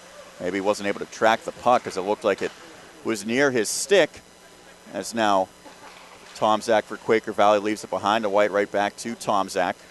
Down to 3:20 left in regulation. It is all Team Gold, courtesy of an explosion here in this third period. It's Team Black trying to get back in this contest. Nice shot in front, saved by Powell. That was a dangerous offering by Jared Gerger of Hempfield. Powell's been sharp, even though he hasn't been tested much. He's made a few pretty impressive saves back there in the pipe while pitching a shutout thus far through the first 14 minutes of this frame. Borriello offside, so he has to touch back up for Team Gold. That allows the black team to exit the zone in the form of Gerger, his pass ahead. That connects with Raimondo, who's been one of the more visible players this afternoon for Team Black. 2:40 to go here, 5-2 Gold, and we're on schedule for the AAA game. Off the post, Daniel White, crossbar, but that one did not go in. It popped right back out. Now he fires a backhand pass behind his intended target. Seems like the scouting report right now is... Shoot over the glove of the goalie, Philip Gagne, and that one was right at the intersection. The 90-degree angle there between the crossbar and the post over the glove hand side, and kind of hit the post and went down and to the left. And some of the mannerisms right now for this Team Black looks like a team that, I don't want to say they're necessarily tired, but they don't have the same energy that we saw earlier in this contest. Maybe realizing that this outcome is all but determined as we're now under 2 minutes remaining in regulation. Team Black, outlet pass off of a stick, and quickly it goes back to JT Schmizzy coming in for Gold. Little hesitation move, 3-on-2. It's well broken up, but Schmizzy's turning, firing, shot is in. I don't know if that redirected by Lang. Nonetheless, it's a goal, and we're going to give credit to that one to Braden Lang. Beautiful feed by JT Schmizzy. It is 6-2. Yeah, it almost looks like Black was shutting it down there. Lang was camped out at the right post to the left side of Philip Gagne at goal, and he was able to redirect that low shot along the ice into the back of the net. And with 1:40 to go in the third period, Gold now leads 6-2. JT Schmizzy, a beautiful feed. I mentioned we had him on the Power Play show. Also had head coach from Mount Lebanon, Gary Klapkowski, who's working as an assistant here for Team Black.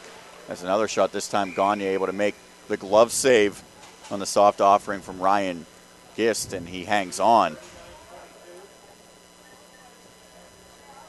So 1:33 remaining. 6 consecutive goals scored by Team Gold.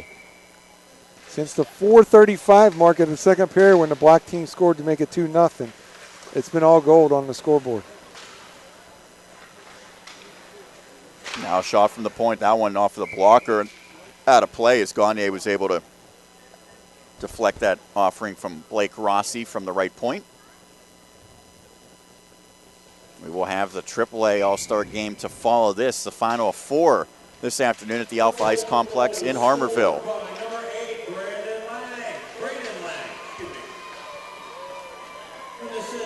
Cheering section here for Lang.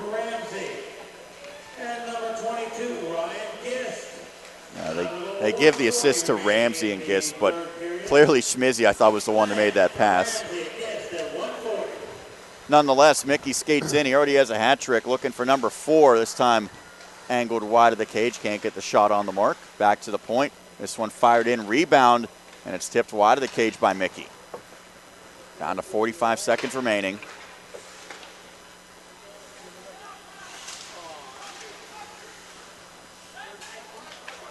Now Hart will play it over.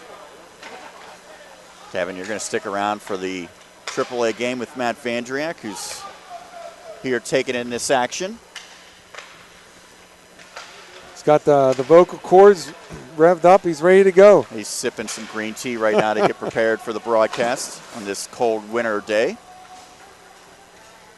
As now the final 10 seconds of regulation.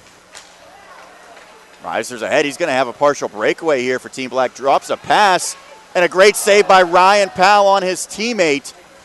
What a save that time against Jack Schulteis, and this one has gone final. Your score 6-2 in favor of Team Gold over Team Black. We'll take a quick break. We'll be back to wrap it up, give the scoring recap on our 3 stars. It's the 2017 PIHL All-Star Game. It's sponsored by the Tribune Review, and it's right here. It's on the MSA Sports Network. High school wrestling is in full swing for yet another season, and Inside of the PIHL Wrestling Circle is here to cover it every step of the way. But to bulk up our coverage, we had to bring in some help. Buddy the Elf, what's your favorite color for the town? No, not that help. Instead, we turn to the Pennsylvania Wrestling Man of the Year. I'm Jeff Upson of PA Power Wrestling. Each week we will break down the matches, the tournaments, and more to give you the most in-depth analysis of wrestling like you've never seen before. Listen in to Inside the WPIHL Wrestling Circle every Monday night at 7, only here on the MSA Sports Network. Hit the ice at Mount Lebanon Ice Center, offering the most comprehensive instructional programs in the area, including hockey, figure skating, and learn-to-skate classes for all ages and ability levels. Classes start soon along with senior and developmental hockey leagues. Mount Lebanon Ice Center also hosts Friday night teen skates and Friday after-school skates for younger children. Birthday party packages also available. Mount Lebanon Ice Center, serving the South Hills for more than 35 years. Call 412-561-4363 or go to mountlebanon.org. Through Chatham University's integrated degree programs, you can save time and money by earning both a bachelor's and master's degree in fields like physician assistant studies, occupational therapy, and physical therapy. And we are adding a new integrated degree program, a bachelor's in exercise science and master's in athletic training. We also offer over 60 clubs and organizations and 16 D3 men's and women's sports, including men's ice hockey starting in 2017. Learn more at chatham.edu/explore.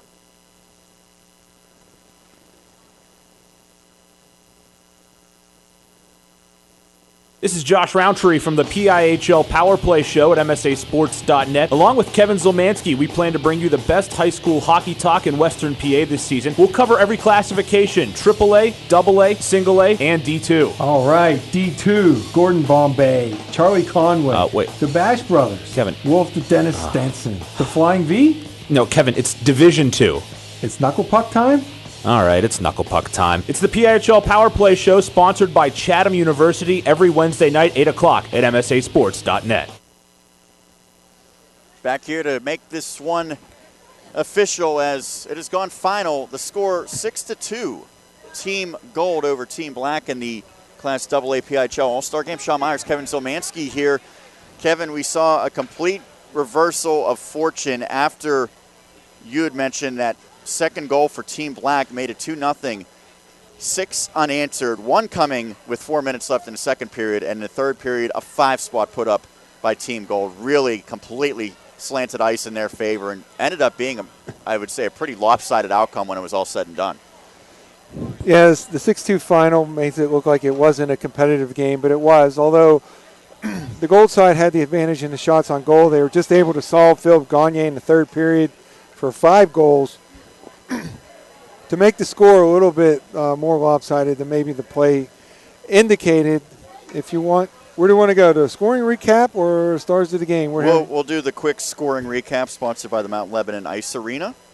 And no goals in period number 1. Period number 2, Black gets on the board first. Ryan Quinn from Nick Hart with 13:23 remaining, 1-0. Then 58 seconds later, Jared Maxim from Corey Gates and Logan Rosser made it 2-0 in favor of Team Black. But that was the last time that team would find the score sheet. 6 unanswered after that. 4 minutes remaining in that second stanza. Nate Mickey from Keaton Hanna and Jordan Ramsey made it 2-1. And then the third period, 5 unanswered with 10:56 remaining. Joey Sell from Daniel White and Blake Rossi tied it at 2. 3-2, the winning goal ultimately scored by Nate Mickey from Keaton Hanna with 8:41 remaining. 6:25 left. It was Blake Rossi from Daniel Tack and Daniel White. That made it 4-2. The 3-goal advantage was provided by Nate Mickey on the hat trick. His start of this contest assisted by Keaton Hanna with 4:43 remaining. And then the final goal with 1:40 left, Braden Lang from JT Smizzy, Ryan Gist. That made it 6-2. That's your final score. Final shots 41-24 in favor of Gold over Team Black. That is the scoring summary sponsored by the Mount Lebanon Ice Arena. Now it's time for the Chatham University 3 stars of the game. Kevin, the honors. Okay, third star goes to Maxime Klauser, the goalie from Mount Lebanon. He made 9 key saves in the first period for the Black team to really keep them in the game as Gold was controlling the play. Number 2 star goes to Keaton Hanna of Mars. He of the 3 assists. All of the assists came on goals by our number 1 star and our Chatham University player of the game, Nate Mickey, a forward from Penn Trafford, with the hat trick. 1 in the second period and 2 in the third. That is the Chatham University 3 stars of the game. Quickly, let's give our final thoughts before the AAA broadcast begins. 6-2 the final, but we saw a lot of impressive performances, and that's what you really want to see in an all-star game, is the best players playing at a high level. Yeah, it started a little bit slowly as they're just kind of trying to figure out how this game was going to go, adjust to their new line mates, and then the play started picking up. Gold was controlling the play. Black popped a few in sort of unexpectedly. They had a 2-0 lead, and then the Gold team really started to turn the tide when Nate Mickey got that first goal for his team with 4 minutes to go in the second period, and then the third period was all Gold. Final score 6-2, but a good 2A All-Star game here at the Alpha Ice Complex. Well, that's going to do it here on the AA broadcast. Reminder, coming up just a matter of minutes, Matt Vandriak will take my spot. Kevin will stick around. It's the 2017 AAA All-Star Game. We'll have that audio and video broadcast. But for now, we're going to sign off. I want to thank Kevin Zielmanski, my broadcast colleague, Chris Lackner, manning the camera, Sean Meyers. Thanking you for joining us. It was a 6-2 victory for Team Gold over Team Black, the 2017 PIHL AA All-Star Game, sponsored by the Tribune Review, and it's been right here only on the MSA Sports Network.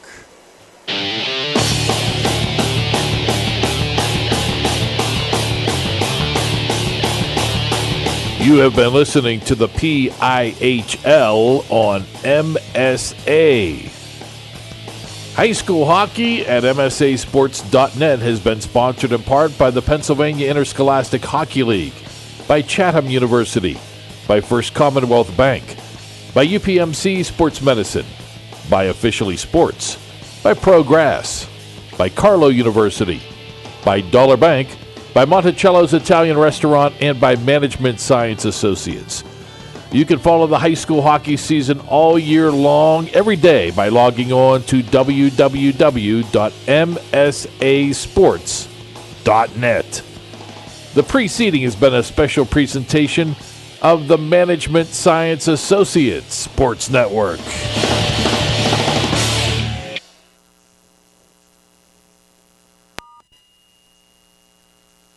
MSA Sports. Press 1 to resume or 3 to end broadcast. Your broadcast